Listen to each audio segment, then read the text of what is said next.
I'm in the beautiful city of Vancouver here in Washington, and I'm at Right Irrigation Supply with Cindy. How are you, Cindy? Good, how are you? I'm well, thank you, and I have to tell you, honestly, I really like the concept of drip systems, but when I see all of the parts, it kind of terrifies me, and you're here to tell us how it can really be quite simple.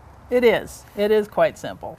If you're coming from a hose, there's two ways of doing it. You can either come from a hose faucet, or you can come off a standard sprinkler system, underground sprinkler system. And so you can do both things, but let's do the one on the house, the faucet. Okay.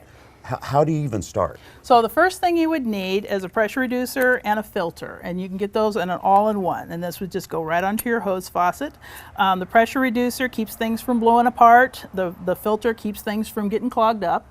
So from there, you're going to go to a 1/2-inch tubing. Now, let me ask you a question real quick. On this, though, to me, when I hear filter, it means about, what, once a month you have to replace it, once a year? Really? Okay. Don't even open it up and look at it. It's, it'll act as most, if you had maybe a well that had sediment or something, we might, do something a little different. But this would be for your home That's just water right out supply. from city water. Right. Okay. We're just, okay. It's kind of an insurance policy to make sure that no little sediment comes through or Okay. something. So once you've got that on, then you can use a fitting. These are called power lock fittings, and they're super easy to use. You're just going to push it on, Okay. and then back this nut over, and you're on. Oh, wow, that is simple. Yeah, and you can undo it, so it's not, you can work it off. This one I've done a couple times, so it's a little bit rounded out, but it's still, they're easy enough to come off. Okay. You'll run your 1/2-inch tubing around your yard. It's best to go like along a fence line or along the foundation of your house Sure. or something like that, and then come straight out from there to your plants.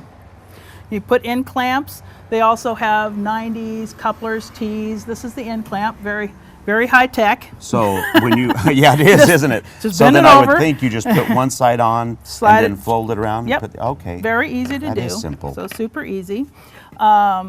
From there, you decide what you want to water. So most of the people are going to water shrubs or what have Sure. you. You can do hanging baskets, patio pots, vegetable garden rows, hedges. Well, that which begs the everything. question to me. You have all of these little parts that have colors on them, which I'm going to assume have something to do with water dispensation, how much you get from each thing. How do you even know that? I mean, how do you come up with what needs what? It's pretty simple. The emitter basically is determining how much water gets past it in an hour. Okay. So everything is gallons per hour. Okay. And I recommend you usually run the system a 1/2 an hour a day.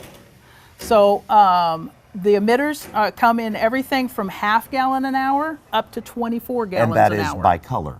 And that is by Okay. color. But that, sometimes it's a little intimidating. But generally what you do is you use the 1/2, 1, and 2 gallon most. Okay. The 1/2 gallon would be for hanging baskets and patio pots, small things like that, maybe tufts of grass that don't want much water. Okay. The 1 gallon an hour would be for small shrubs like azaleas or heather or something smaller. And then the 2 gallon would be for larger shrubs like camellias or rhodies. And how or do I something know like that that shrub would want 2 gallons or that pot would want 1 gallon? How do I figure that out? Well, if you're not sure, then what I recommend is just take a 2 gallon watering can, fill it up, go out there and put on it what you think it should have in 1 day. So I recommend 30 minutes a day. So put on it what you think you're going to get in 1 day. Then you see, I put on 1/2 of the bucket, so that's 1 gallon an hour. So in order to get 1 gallon on it a day, of course, we're going to double that because we're only running it For a 1/2 an hour. See, that is simple. It is. It is. A 1/2 an hour makes your math easy. You just double whatever the size is of the gallons you want on it. Everything can be taken apart and put back together again. I like It's like that. a Tinker Toy set. If you aren't happy with the gallon you put on it, just change it to something else. But let's say something occurs, a plant dies, or you add another one, or you redo a thing. You've already poked some holes in this, so then what do you do? Not a problem. This is a plug, and so you just pull that out, push a plug in. And it looks just like this, and Looks then you just like just that. plug it in there. Okay, so then push it in. It really is. You can constantly change this whole system as your yard changes. Sure. And you poke the holes in with a tool here, excuse me. That's fancy. And they're easy to use. Oh, that is easy. It's done. You could take a coupler, just stick it in the back. This just holds it a little so your hands don't get hurt, you know, when you're pushing. And you pop it in. You're in, and then you start putting your tubing on, and you're off and running. It's super easy to do. So now, what if I want to run some of the hose along my fence or maybe on my patio for the hanging baskets? Sure. There's clamps with nails that you can Easy. use on the 1/2 inch, on the 1/4 inch. Nice. You can, after running it up along your patio or something, you can paint it. Nice. So you don't even really see it then. You don't even see it, yeah. And what about those places in your yard that might need a little bit more, like a regular pop-up sprinkler type thing? There's sprayers so that Really? you can use, there's a variety of different things you can do for sprayers. There's Nice. pop-up type things. These pop up, use regular And sprinkler they all heads, work but they're off all this- still 1/4 inch tubing. And they all work off this same system, right? Yes, they Nice. all work off the 1/4 inch and the 1/2 inch tubing.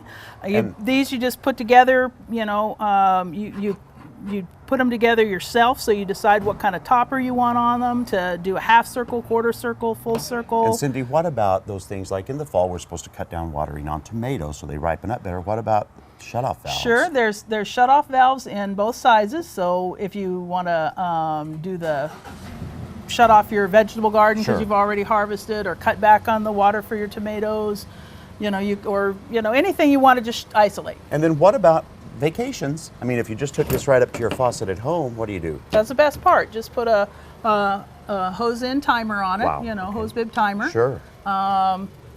And you never have to go out in your yard again. Well, you know, I have to tell you that it really was intimidating to me when I first started thinking about this kind of system for watering. Well, you can go to gardentime.tv and click over to their website and see wonderful things like this, or better yet, come out and talk to Cindy and the staff and really get all the information you need to use your water wisely in your garden with a drip system. Thank you so much, Cindy. Sure, thank you.